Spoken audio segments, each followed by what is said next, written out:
Hello and welcome back to the podcast. We're in episode 4 today and we're almost at the end of a packed January and we're seeing even more clients and inquiries than for any month since 2005. Truth is, we're ever so slightly overrun. We really shouldn't be saying that, but we're so busy at the moment that we haven't even got time to take somebody new on and show them the ropes, the way we work, what we want them to do. So by the time you are here, it may be we've found someone to work with us, but you may also be relying on our core team. Anyway, enough worries.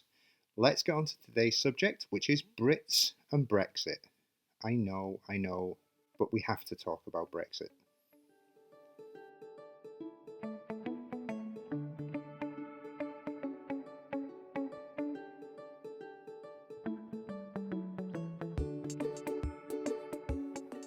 The situation pre-Brexit was easy.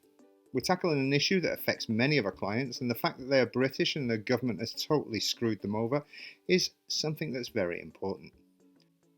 Obviously, things have changed markedly since the worst decision that any country has ever taken against its own citizens in a free country ever. Brexit has screwed over millions of British people who were previously able to live and work in Europe, and now they can't. Or rather, they can, but only in extraordinary circumstances. It's also ruined the retirement plans of thousands upon thousands of people who were previously able to come and live in Spain without any restrictions, just like any other person from Europe. And let's face it, Brits are Europeans. Prior to Brexit, you just turned up, you found a place to live, whether renting or buying, registered at your local town hall and health centre, and bang, you were living in Spain. Once you were here for a certain period of time, you applied for residency and changed the registration plate of your car before you eventually change your car, because driving with a steering wheel on the right-hand side is a bit more complicated here. And once you've been here for a few years, you apply for your permanent residency certificate, and now, should we just say it's complicated? So what is that change? You have to bear in mind primarily now that as a Brit, you can't just come to live in Spain. You're allowed to stay in Spain for a period of up to 90 days in 180, 3 months out of 6, and a total of 6 months out of 12. But those two 90-day periods cannot be taken successively and can't be added to, i.e., if you have only used 80 in one part of the year, you don't get 100 in the second part. Equally, the 90-day period starts as soon as you set foot in the Schengen area, meaning that if you are driving through France, you're already on the clock, as it were, so you best put your foot down. And you need to give yourself enough time to get out later too. So maybe 2 days down and 2 days back, really you've only got 86 days. Of course, you're still allowed to buy a property here now, just like you were before. There are no restrictions on that. However, you can't just come and live in it unless you satisfy the criteria for one of the visas. We'll talk about that more in a minute, and also next week. You need to make more preparations before you come now and think about things like health insurance, your income, and a lot more. The health insurance issue is a biggie.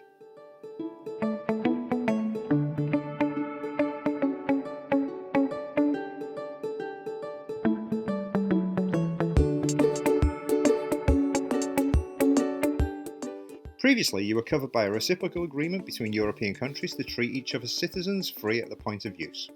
Sounds nice that, doesn't it? Now you need an insurance policy, meaning you go private with no co-payments, and that means you pay for medicines and your policy covers you for treatments. Of course, this is more expensive than previously, but it can also be difficult to find for many people. Those with pre-existing conditions may find the company they choose doesn't cover those conditions, or that the cover becomes a lot more expensive because of those conditions. And you have to bear in mind that as you get older, the premium for your private health will rise as you become more dependent on the health provision. However, the good news is that lots of very common medicines are actually really cheap to buy over the counter in Spain, or on a private prescription, they're not that expensive. So all may not be lost. Nevertheless, it's very important to check this cost out before coming over, especially if you're looking for the non-lucrative visa. And speaking of that,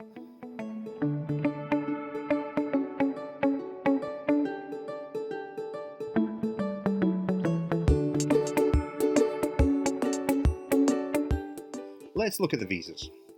There are various visas that will allow you to live and potentially work in Spain. The most common is the non-lucrative visa, where you are allowed to live in Spain 365 days a year. You actually have an obligation to stay over 183 days in order to maintain it. Requirements are written in an article that I've attached to the show notes, but roughly €2,300 income for a single person, €2,900 for a couple, and another €600 more or less for each dependent child or dependent adult.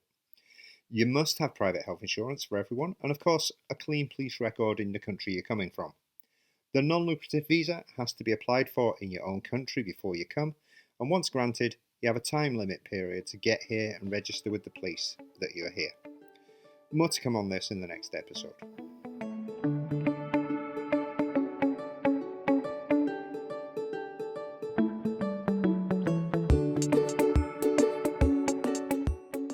The Golden Visa. Lots of Brits are taking advantage of this one now, as a spend of $500,000 or above on the deed's cost of the property gives them 365 days a year, not only in Spain, but also anywhere in the Schengen region. Bear in mind that if you buy a house for $500,000, then you should be putting it in the name of one person who will be given the Golden Visa. The partner and any dependents will get a visa as a beneficiary of the Golden Visa holder. Don't buy a house for $500,000 and put it in two names, because then it only counts as $250,000 each. If the property were to be bought in both partners' names, then it would require a €1 million investment, which of course is a lot more. And of course, lots of Brits and other nationalities cannot spend this amount of money, so they require the other visas to be able to stay here permanently.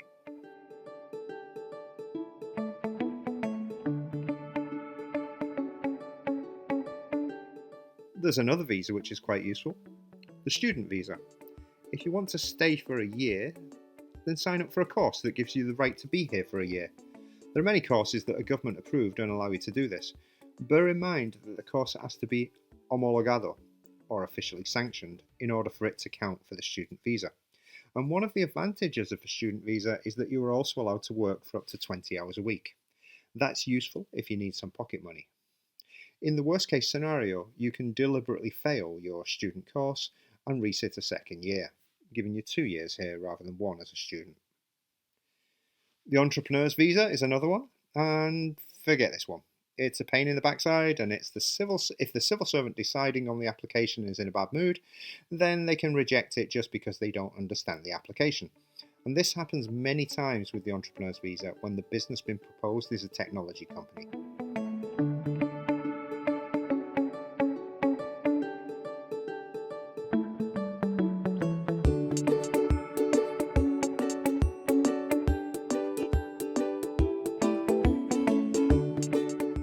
This year, 2022, we're going to have the digital Nomad visa as well, and it's the biggie which is going to be huge later this year in Spain. It's already been approved at Parliament level, and we'll see what the requirements and stipulations are later this year, but it looks promising. More of that in the next episode anyway.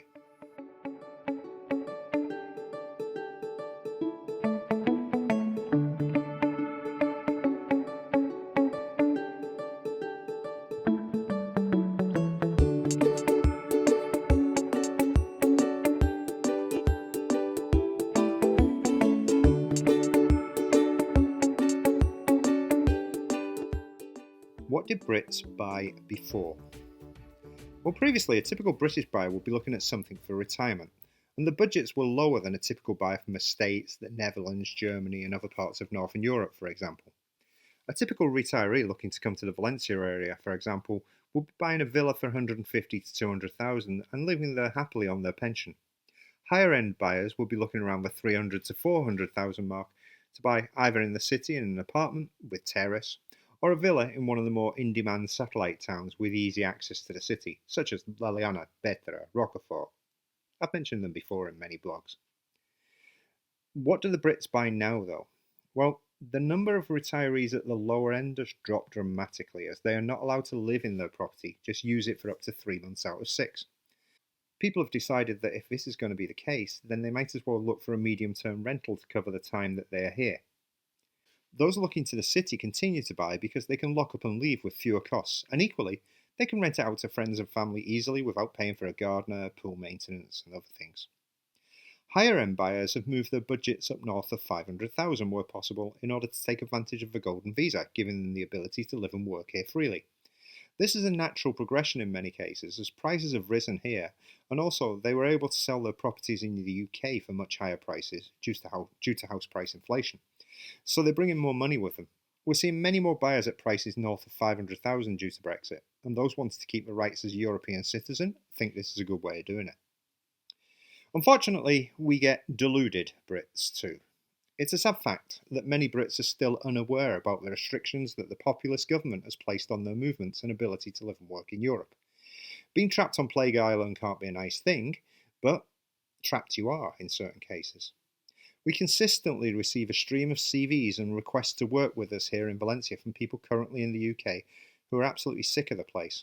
People, you can't work in the EU now if the employer can find somebody equally qualified from the EU 27. It's a sad fact, but it's a fact. The UK government took away that option for your future. The next deluded group are those that don't know they can't just move here anymore and stay for more than 90 days. Only last week we received a mail asking us to find them a place to buy for under 100,000 where they could retire to. When I asked about their income for the possibility of a non-lucrative visa, I was told that between them it came to around €500 per week. Not enough for the visa, of course. They have the 100k to spend but want to live here permanently. They can't. Simple. In this case, I call them deluded because they told me they will find an agent who would let them do it, as if I were the only thing obstructing their ability to purchase and live here. If only, if only. In the next episode, we'll be taking a longer look at the different visas that people are looking to get and the steps needed to get them. These considerations are true for Brits, Americans, Canadians and more, so keep an eye out. This isn't just for Brits.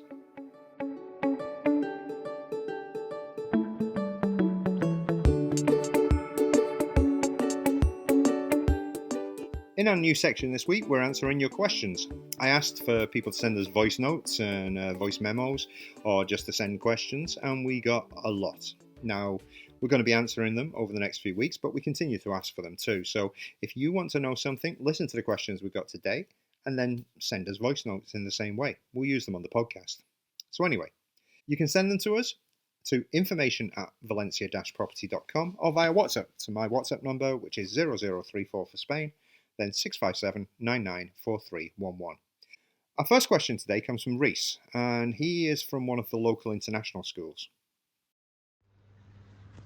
Hi there, Graham. I'm a teacher at a big international school here in Valencia, and I'm also in charge of admissions. And we get asked a lot by the parents who are coming to join us from overseas what type of visa they need to be able to stay here. Would you be able to tell me how that works, please?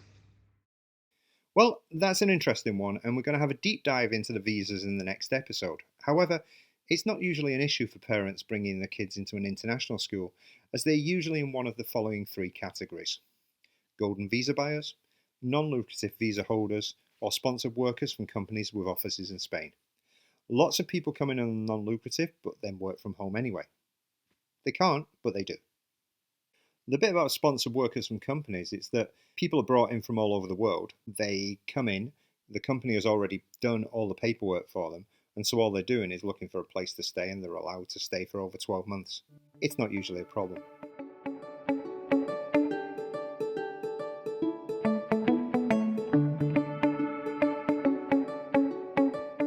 Next, we have this question from Rich Lang in the States, and it's a common one we get from people in the States. Let's take a listen. Hi, Graham. My name is Rich Lang. Question for the podcast. Is crime an issue in Valencia? There are certain neighborhoods, maybe that are more fringe or not, where that's an issue at all. Coming from the U.S., and that tends to always be a consideration in U.S. cities. So just wondering what neighborhoods are safer, or if safety is just not really a big consideration, which would be great news. I've written about it before in the blog in an article about why Americans should move to Valencia. I'll link it in the show notes, but here's a canned version of that article. Valencia is safe. Very safe, amazingly safe. House insurance is cheap because there are few robberies. The streets are safe, and most people feel totally comfortable here. One thing though, if you are lying down sunbathing in the riverbed park and fall asleep, then your bag or bike might just get lifted. Just be vigilant and you should be fine here. There are a couple of streets in the city where you may feel a bit uncomfortable, but not many.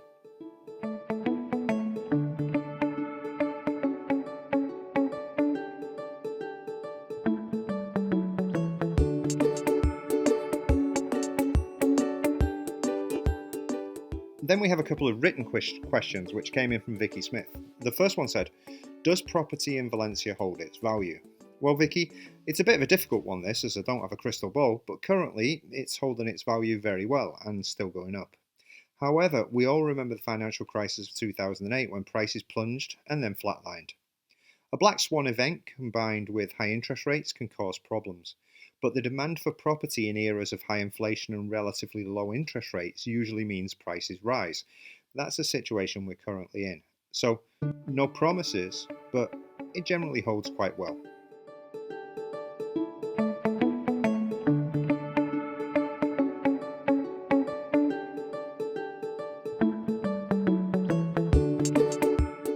Vicky's second question was, I've heard it can be hard getting work or renovations done here. Is this true? Well, Vicky, you need to have a network of contractors, and luckily we do. Even so, even our builders have been stretched recently by the sheer amount of renovations and building work they've had. It's always best to ask us first. Take a look at our blog post linked in the show notes about how we can help you with your modernisation. Recently, a client of ours wanted to do a renovation and contracted an architect. The architect was let down by 3 sets of builders on giving quotes for the work. One even put holes in the walls and made a real mess before failing to give a quote. We got them 2 builders on 1 day to quote. They should have the full quotes by next week. Use local knowledge and experience and you should be okay. Go on your own, you might have a problem.